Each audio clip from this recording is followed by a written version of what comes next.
Buckle up, Drop-Off just got smarter. This is the Carpool Dad podcast, where coffee is strong and opinions are stronger. Let's roll. Good morning. What's up, Carpool crew? Welcome back. I'm Raz, your host, and let's ride. So this past week, kids were doing their thing. Wife was doing her thing. The fish tank did something nobody asked for. And I spent Mother's Day installing a closet organizer. We've got a lot to get to. Let's get into it. Okay, so it starts Monday morning. Drop off the kids off school. Done. No problem. The usual.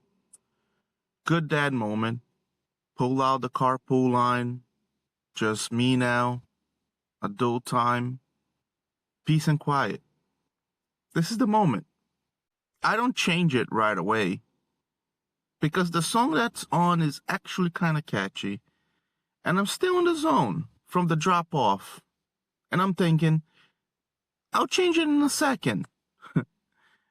And then, just after this part, and then, okay, one more chorus, Carpool crew, I promise. I drove 11 minutes on Sirius XM Radio Toddler's channel, alone, after drop-off, by choice. The song was about a frog. There were some sound effects. I knew the words. I heard it in the past. I'm not proud of it, but I'm not proud of it either, if that makes any sense. If you got been a parent long enough, the toddler song they just get it. They live there now, and that's their home, in our brain. So, my brain in 2026, it's between work stuff, bills, and that frog song. And more work stuff. That's the rotation. That's what we're working with. And all I know is that by Friday, we had a banger playlist created. So Saturday comes around, and it's a Saturday, was full day.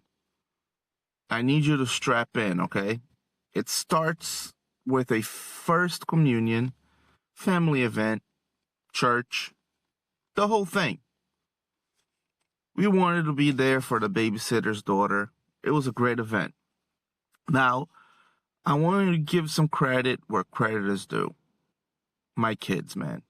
In church, they were amazing.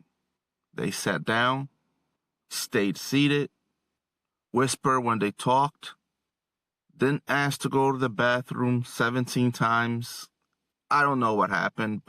I don't know if they were tired or impressed, or if God himself reached down and gave them the gift of stillness for an hour.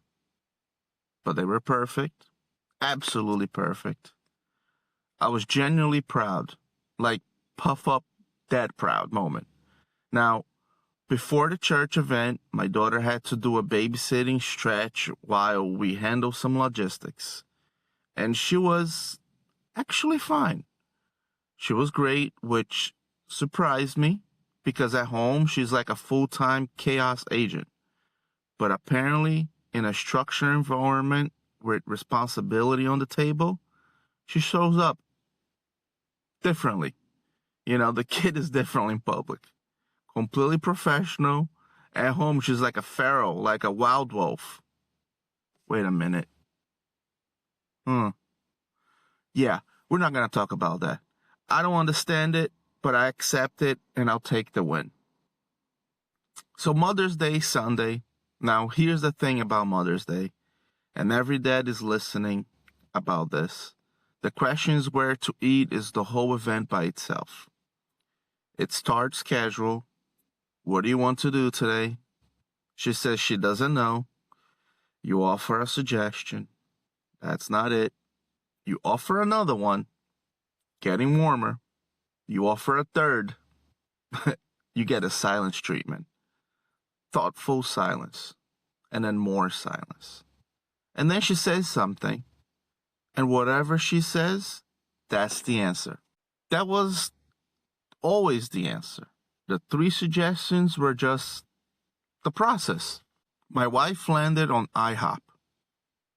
I love IHOP. I wanted to be clear. IHOP is a valid and correct choice. Pancakes at any hour, respectfully. In-laws came, full table, pancakes everywhere, syrup situation that I'm not going to get into today. Kids ate, mostly.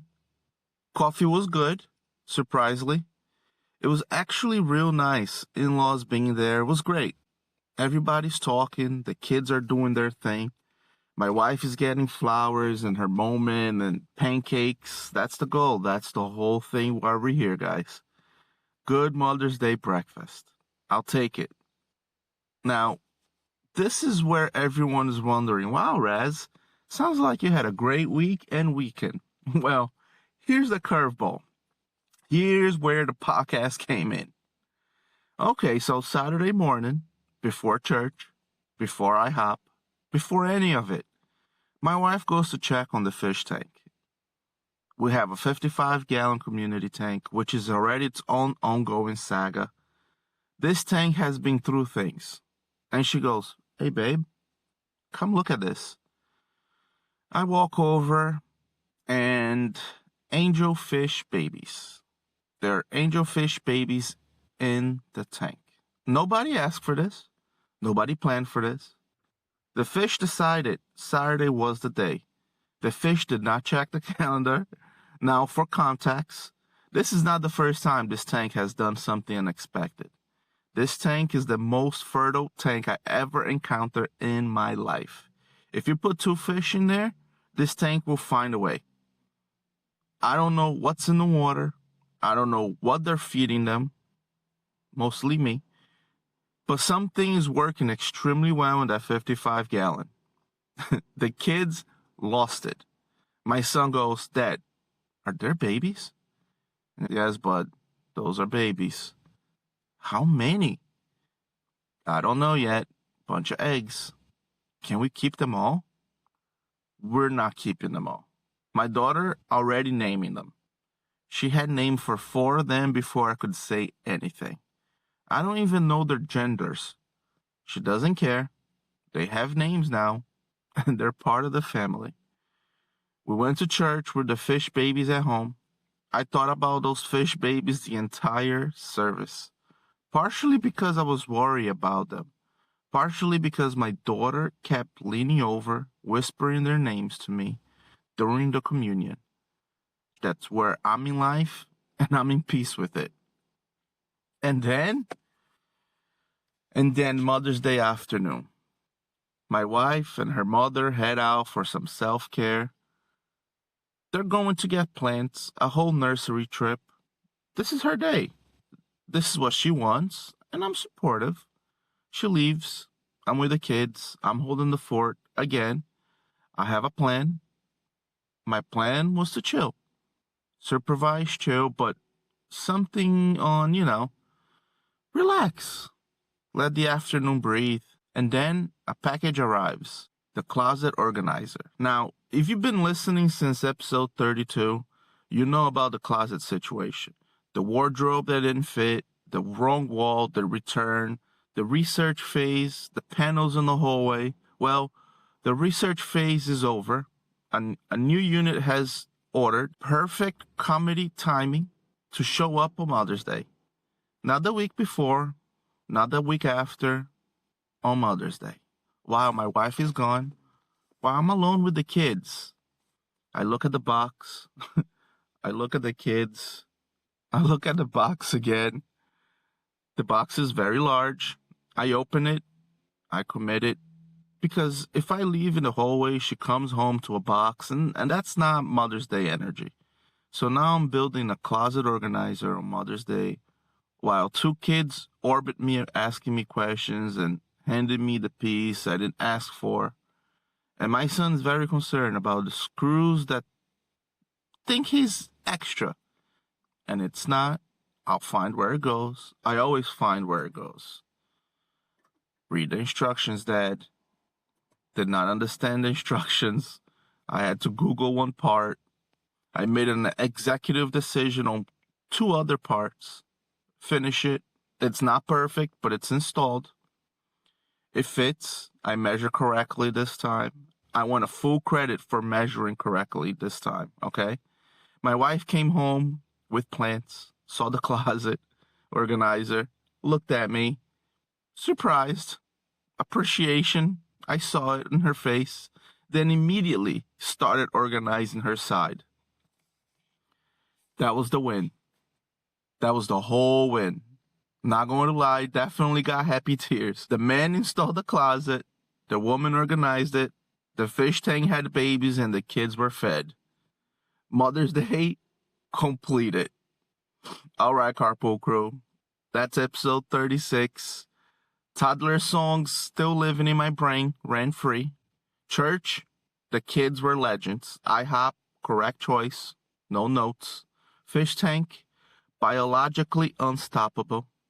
Closet organizer, built, installed, and occupied. Wife, had a good day. Me, I survived again. And that's the box score. And that's the week. If the show has made your commute a little better or made you feel like you're not alone in the chaos, share it. Tell another parent. Leave a 5-star review on Spotify or Apple Podcasts. It genuinely means everything. Find me on Instagram at Carpool Dad Podcast and YouTube at Carpool Dad. Keep the carpool rolling and catch you guys next ride. Thanks for riding with the Carpool Dad Podcast. Now park the car and find a snack before the kids do. See you next ride.